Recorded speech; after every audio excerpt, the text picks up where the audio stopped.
It looks like we got one. Cotton Patch. Now, we are going to be at Cotton Patch to pick up your food, and 3.8 miles, 10 minutes. We'll be there at 3:37 p.m. in the post-meridium. We're on our way. Cotton Patch is very good. They got good rolls, good butter. Well, most places have good butter, but they're good.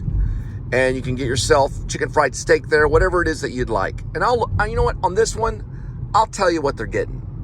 At this Cotton Patch, they're getting Caesar salad, rolls, and fried pickles. And their fried pickles are good. Linda and I did a vlog about Cotton Patch and even did photos. And we did have fried pickles. It's very good.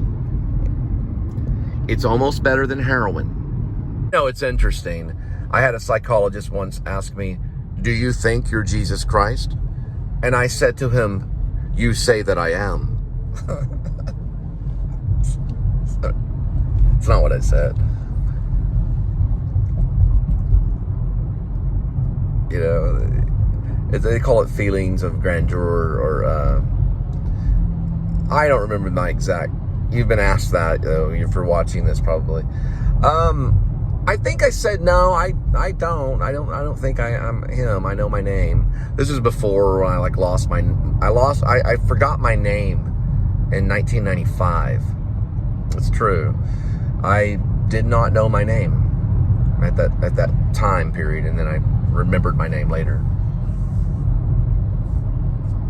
But I say, you know, when they say your identity is in Christ, well, my identity says my name on my license. Doesn't say Jesus Christ. But if it starts saying that, then I'm on board. I'm on board for the whole identity thing. They're like, well, that's not what you mean. Then say exactly what you mean. You know what I mean? But I know what they mean. Meaning your whole life is for Jesus Christ. Now I do believe, I can answer, I do believe that to live is Christ and to die is gain. I do believe that. If you have a problem with that. It was like an Indian psychologist, you know, do you believe you're Jesus Christ? And I said, you say that I am. No, I didn't respond that way. I actually, what I did is I go, no, I don't think that I am, you know, which is a weird kind of say. It's weird for him to say that, no, I don't think that I am, because I am, you know. Why would I have to explain, you know, who I am? Because I said, no, I don't think that I am, or it doesn't say it on my license, you know. I can show you my license and you can know my name. It was a stupid question. I wish they wouldn't ask people that, really, to be honest. I don't know why he asked that. I think someone told him and then had him ask me, which made me mad. It made me a little bit mad. You say that I am, you know. They didn't ask Jesus Christ at the time. They didn't ask him, do you think you're Jesus Christ? They didn't ask him that. They knew he was Jesus Christ or Yeshua. What they asked him was, do you think you're the Messiah? Which means an anointed one to some. And he was basically being asked, are you the ruler of the universe, the King of Kings? And he said, you say that I am, is what he said. It's in the Bible, if you want to read it. It says, you say that I am. He was basically saying, I am. You know, because he knew that they were going to kill him. They were going to crucify him. He knew this stuff. You got to read the New Testament. And he was basically saying, I exist. There is such as me. I am he. Because a name isn't everything, you know. Some people will say a name is everything so they can identify a certain person. And that's usually the Jewish cultures are big about that. If you watch Steven Spielberg's Schindler's List, a name is very important. It was Schindler's. It was his list. People's name were on a list. But Jesus Christ could have simply said, does it matter? I mean, I rule over you anyway, you know? It's an interesting thing about asking someone their name or who they think they are. I know that I'm Cole Spivey. That's where my identity lies, you know? But the Christian church doesn't want you to say that. The Christian church doesn't want me to say, I am Cole Spivey, but my identity lies in Jesus Christ. You know, and then you're like, okay, now someone that's listening, they're going, does he think he's Jesus Christ, or is he Cole Spivey? They do say that now in church. It's like a fad. Your identity is in Jesus Christ. Well, I know I'm Cole Spivey. Can I show you my driver's license? That kind of thing. It's amazing what the world has come to. Hey, I got something for you. Will this make you happy? My initials are JC. They're JCS, as in Jesus Christ Superstar. Yay! Really mad. I think it's a rude question, by the way. This is Cotton Patch Cafe. I wouldn't be offended, but what I probably would say to them is I would first say, I exist, but I was given a certain name by my parents, and it's on my driver's license. Would you like to see it? That's what I would say. Because they try to corner you so they can make money off of you and pump Resperdal into your system, which I don't recommend for anybody. All right, we're going to go and pick up your cotton patch and bring it to your doorstep. And they will be punished and sued for doing that to people. I'm here to pick up. It's going to be basically... The reason they don't put the payment receipt or the amount that it was paid for is because they make money off of it. They make money off this, and we have to have that.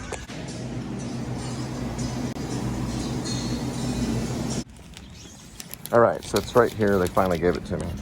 You have to have this to move forward. I don't know what that is, but it looks like some kind of pillar that you would see in Washington, D.C. or something. I don't even know what square I'm in. It's some square in Dallas, but it has a cotton patch in it. It looks pretty good. So we're gonna get the receipt, drop it off at your doorstep. Right, they could have walked here and picked it up. It's a 2-minute run. It's about 1,000 or 975 feet. We'll be there in 2 minutes. It's 3:48 on arrival time.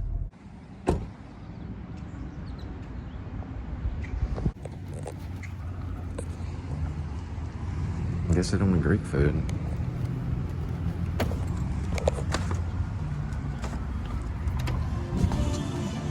Hi. It's for Kathleen. All right, appreciate it. Dude, I don't blame them. It smells pretty horrible.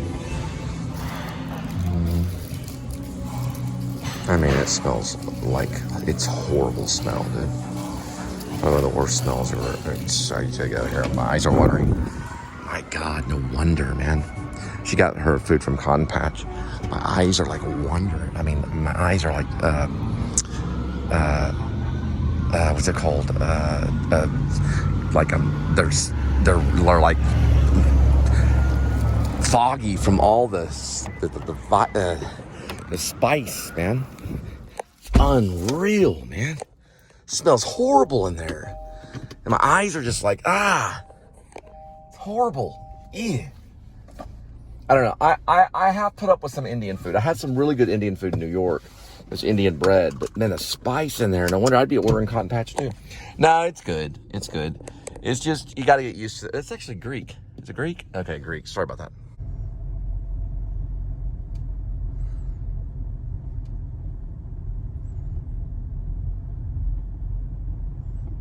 All right, more magnolia. I love the magnolia tree. And these are magnolias.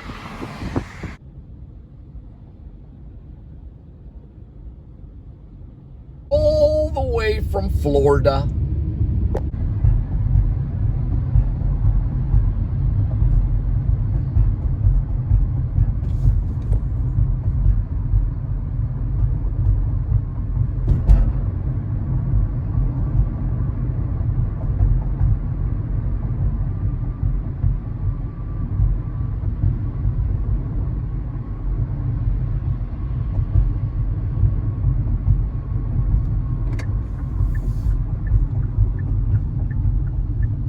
What I probably would do.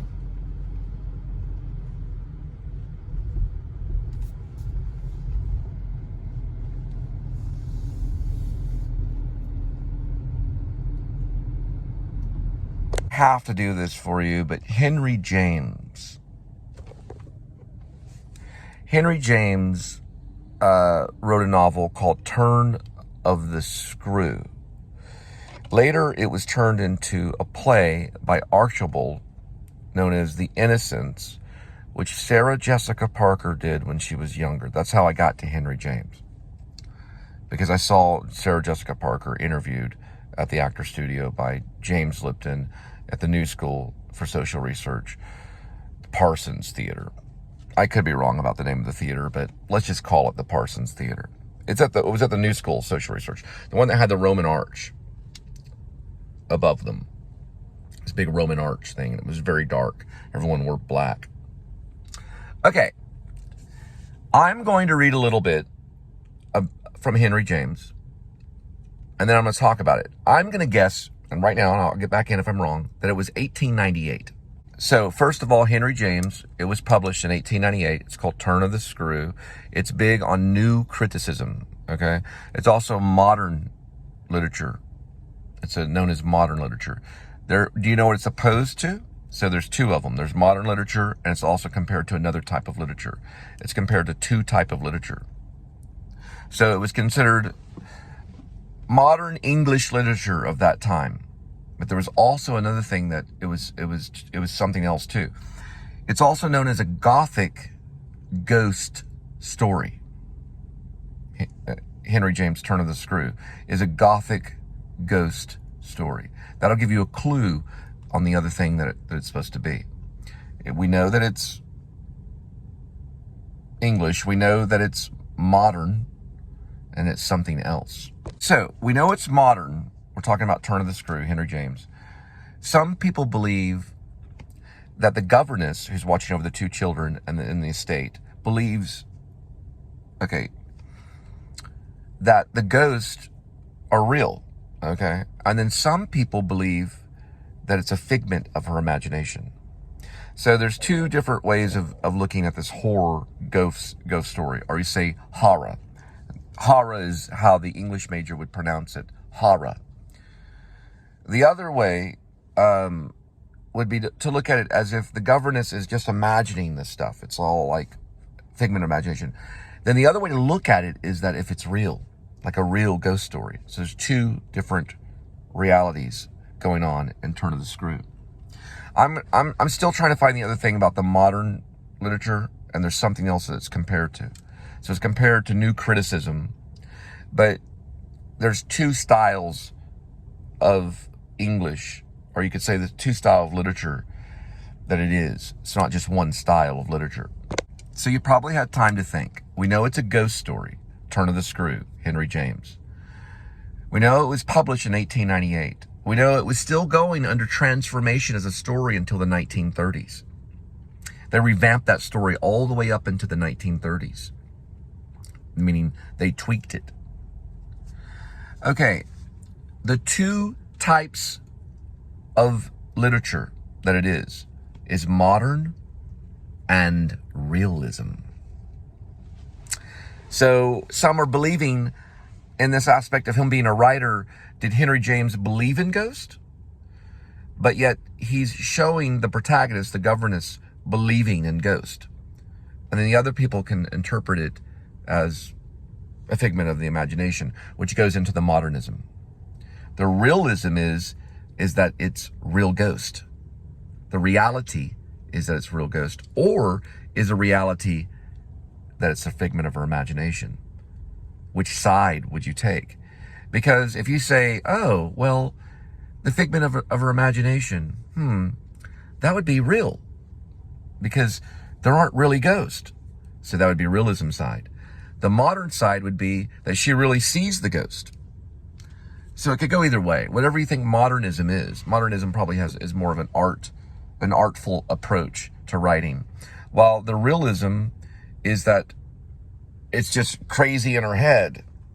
It's like two different ways of looking at it. They do compare him to realism and modern literature of our time. Let's look at the first 10 words of Turn of the Screw with Henry James. He mentions two words, and what are the words? Fire and breathless. Those are the two words that he mentions, Henry James, and Turn of the Screw. And the first 10 words. He's already talking about fire. He's already mentioning breathless. Then he talks about Christmas Eve. Pretty brilliant. The first 10 words, well, the first paragraph, basically, well, the first section. It's like the first one or second paragraph. He also goes on and on and on. His rogue, or I call it a voice, his voice goes on for a very, very long time before he finally comes to a period and then starts a new thought. This was a time when only reading and only reading aloud was a way of getting entertainment. It's not like looking at a lot of visual stuff really quick like MTV. This was a time when you read and you listened and you got emotion and music from the writer. So the writer was like a musician, making music as he spoke or as he wrote.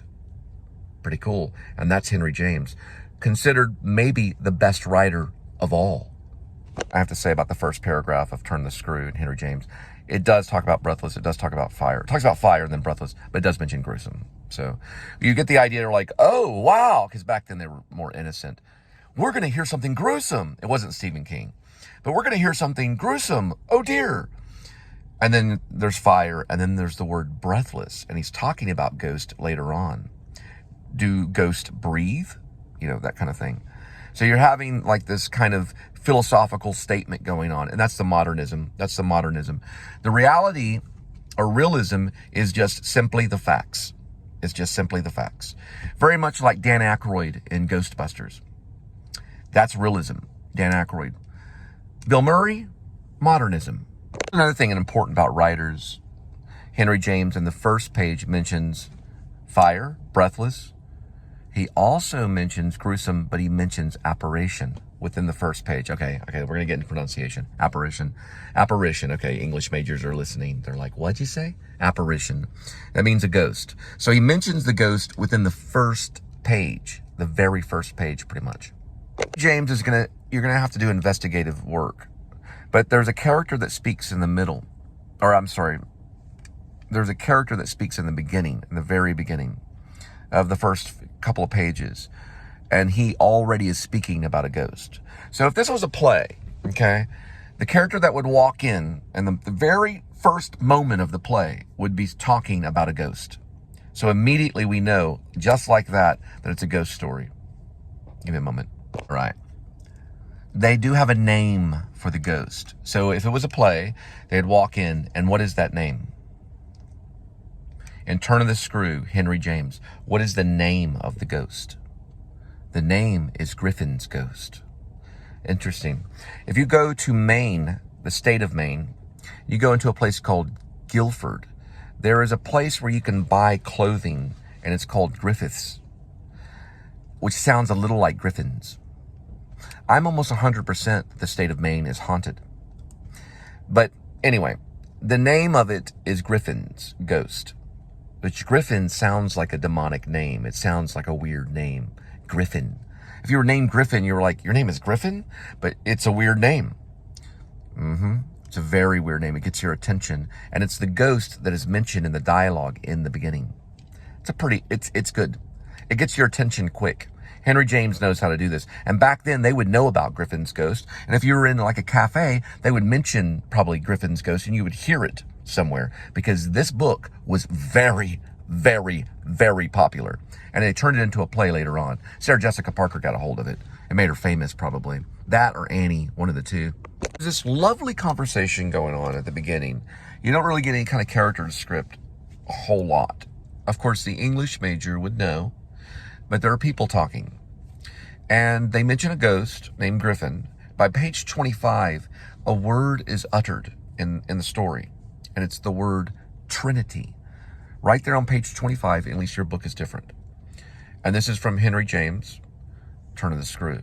There's also kind of a joke mentioned about two children, and that there'd be two turns of the screw. So it's almost heightened poetry to a certain extent, but it stays on the realism. There is a plot, there are characters speaking, they are talking about a ghost, but on page 25, they mentioned the word Trinity. All right, well, we're here. We're here at the mall, and we love this mall. If you watch our Spencer, we do a Spencer. It's a Spencer vlog. It's about Spencer's. It's pretty prevalent, so it's getting a lot of attention. They have a Spencer's here. Yes, they do. All right, Linda is currently off work, so we're going to explore this beautiful, wonderful mall, and we invite you to come along with us on the Please Subscribe show. Now we're in Actors Life Edition, which is Cole Spivey, that's me. And this is Linda. And Linda is also in the Cole and Linda Band, which I did post on Bandcamp today, a new song. Go out and hear it. Now, the backup singer's name was Paige Goodman, but she only said the one word control in it. And the song is called I Lost Control. It's on Bandcamp. Check it out now under the Cole and Linda Filmmaker Band. And there's the mall. Well, we're inside of the mall, and I wanted to get this on here. Yeah, just give me a second. I'm getting this real quick. The escalator is out of service. Things coming around the bend. I do not understand this. It's out in the middle of nowhere. Does that make sense to you? Yes, because the ball is called Willow Bend. Oh, Willow Bend Mall. We got to go by Spencer's. Oh, yeah. Yeah.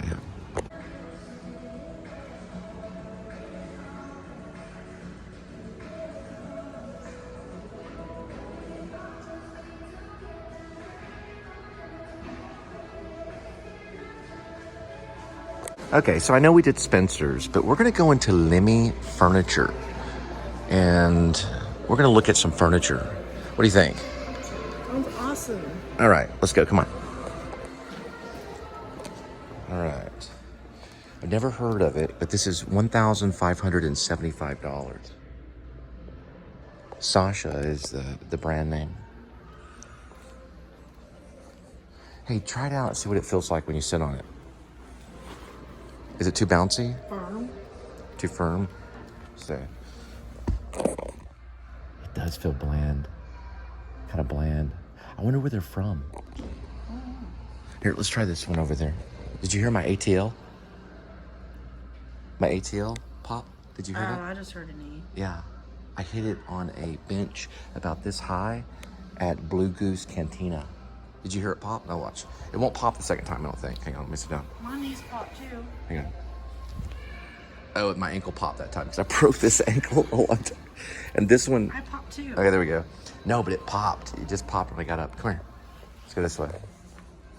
This is actually cool right here.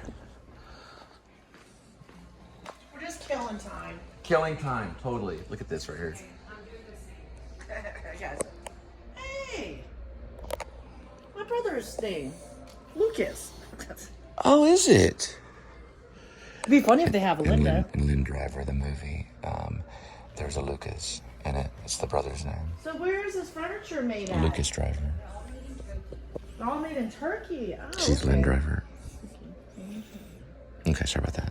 Everything's turkey? Yes. Gotcha. My friend went to a turkey restaurant. Have you ever had turkey food? I've had turkey. Is it spicy or just... No, it's more like a Mediterranean. Mediterranean, yeah. Like pita and hummus? Pita and hummus, yeah. Huh. All you guys do the same thing in that area. Yes. Yeah. Oh, wow, though. They went out on the rugs. Oh, there's another Bella. Oh, wow. Check this out. This is very valuable right here. If you're a person, a human being, this thing right here is very valuable. I think so. These things right here. They called an ottoman. Oh, Well, that's an ottoman. yeah, they're valuable.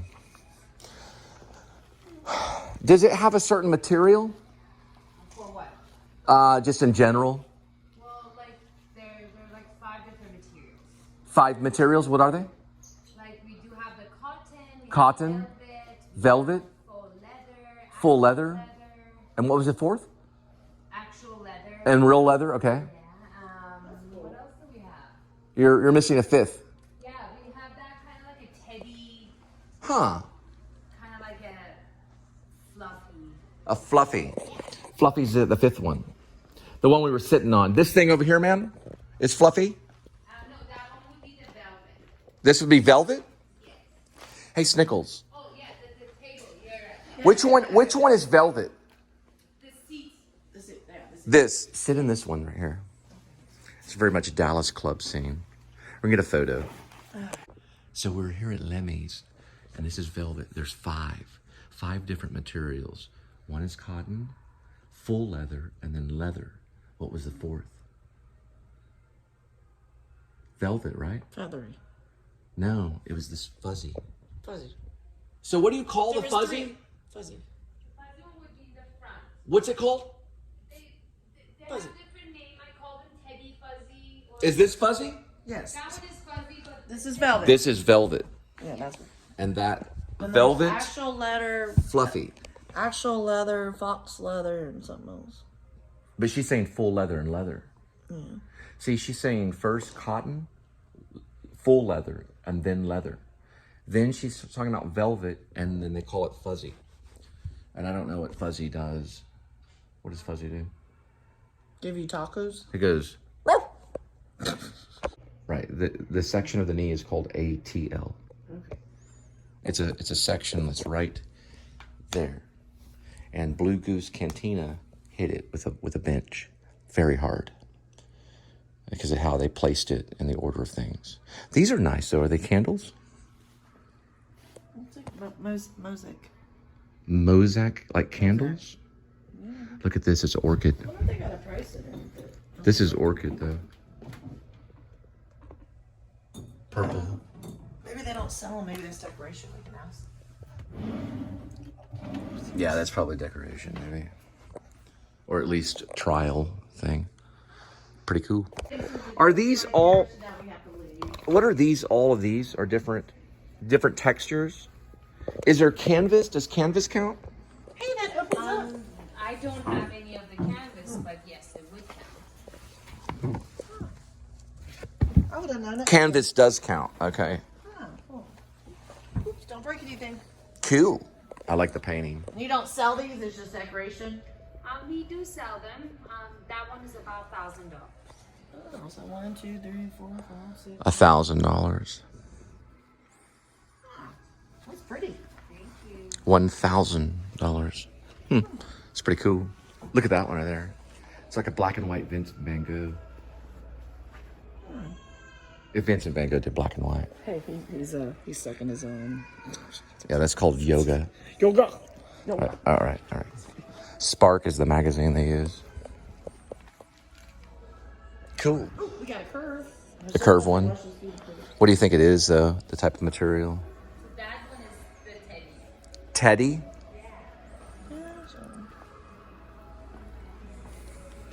So why is it called Lucas? Is that like a Turkish name? Random names? It's like a Tony? Okay. Huh.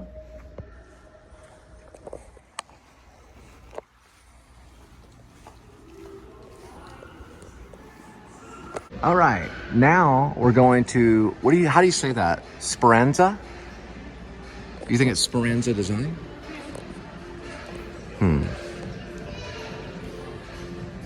Hey, come here and take a swift. All right, I don't think it's, oh my gosh, it's a David Bowie. This is David Bowie. Hey, pretty good. From Ziggy Stardust. Right there. That Z came from a Japanese product that was on a packaging box from Japan. That's what I heard. It could be rumor, though. It's Kurt Cobain, Freddy Krueger.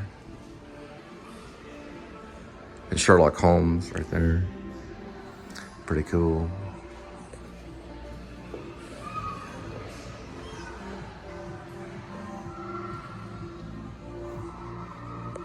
That's some cool stuff.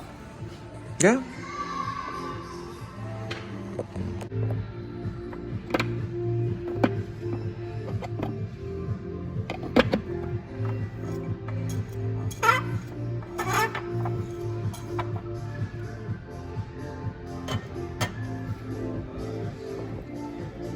The glasses are cool. Here's New York City. New York, New York.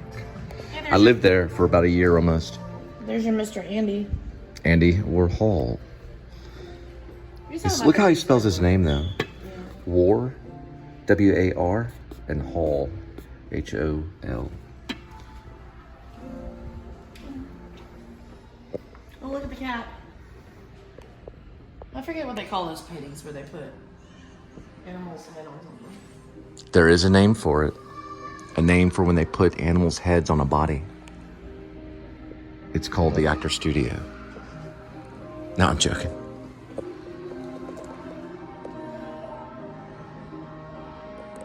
That is awesome.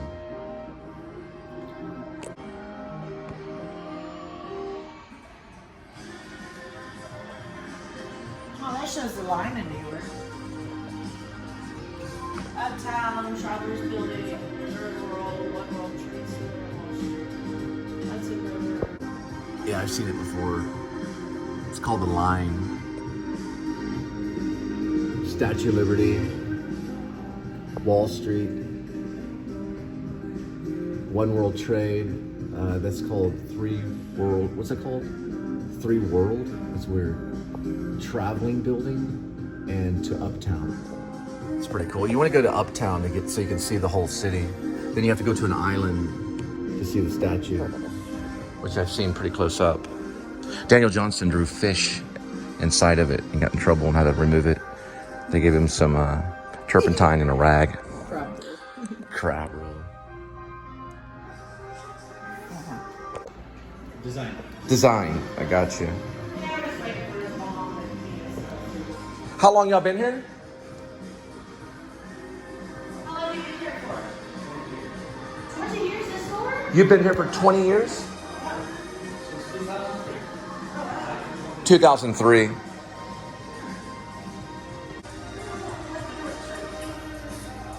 Angels. That's really good for 125. I'll pay 125. 125 for this? Yeah. Chestnut. Is it 125? Chestnut? That's pretty cool. It doesn't look like your average chess set. Does it have a name? Yeah, PANISA. Oh wow. There's the name of it. That is amazing. Look at the king. Okay, sorry. There's the knight. Hello? It was basically salmon. It was salmon and raspberry, but I didn't eat all the raspberry. What I did was it was on a bed of lettuce. That was at the pancake house, the 24-hour pancake house.